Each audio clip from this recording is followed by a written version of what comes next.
James Harrison, an Australian, was 14 years old. He nearly died. It took a major chest operation to save his life.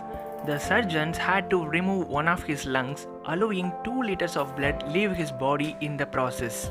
Harrison understood that he only survived because people he had never met had donated the blood that now filled his body, and he wanted to do that for someone else. Harrison resolved that as soon as he was old enough, he would donate blood as often as he could. He went through with it, donating his first pint of blood on his 18th birthday. Doctors started to realize that Harrison's blood was unusual. It had antibodies that were basically the cure for rhesus disease, a blood disorder that can cause babies to be born with crippling brain damage or even die. They asked Harrison to donate plasma regularly and let them run tests, and he agreed. His blood became the cure. Harrison, now in his 70s, has saved the lives of more than 2 million babies.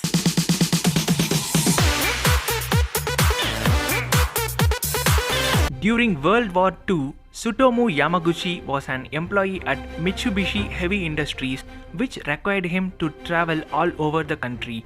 It was during his business trip to Hiroshima in 1945 that the first nuclear bomb was dropped. Miraculously, though injured, he survived the blast. Afterward, he quickly returned to his family and home in Nagasaki, returning to work the day the second nuclear attack occurred. You might say this made him the world's unluckiest man, but he survived this second blast as well, which is truly amazing. In 2009, Japan officially recognized Yamaguchi as a survivor of both atomic bombs dropped on Japan, making him the only person in the world officially recognized to have survived 2 nuclear bomb explosions. Mr. Yamaguchi lived a long life until the old age of 93.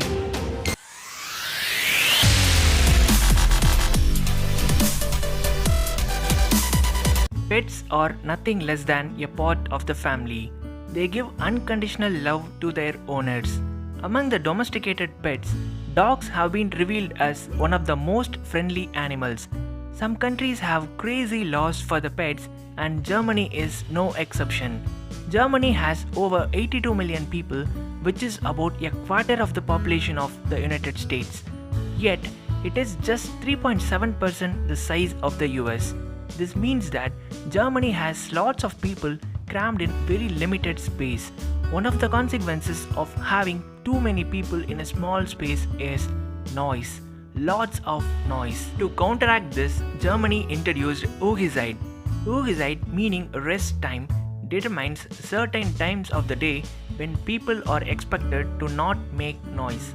The time varies from state to state, but is generally from 8 or 10 pm until 6 am the next day, and all states observe Ruhezeit during the whole of Sundays and public holidays. Noise is strictly forbidden during Ruhezeit. No one is allowed to mow their lawns, rev their cars, play loud music, or even use the washing machine if they live in an apartment.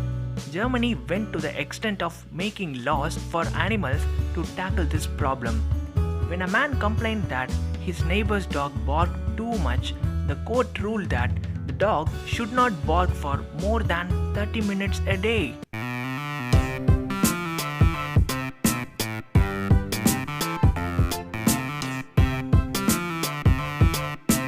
Sir Patrick Moore was a famed British astronomer, most well known as the presenter of the BBC documentary series The Sky at Night. On the morning of April 1, 1976, Moore informed BBC Radio 2 listeners that a unique astronomical event would occur at 9:47 am that morning, with Pluto passing directly behind Jupiter. This rare event, Moore claimed, would result in a noticeable, albeit temporary, reduction of Earth's gravity.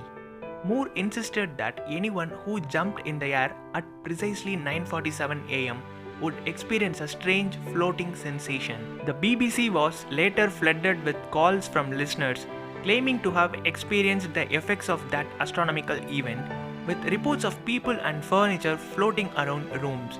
There was even a demand for compensation, with one caller claiming to have risen so quickly that he hit his head on the ceiling.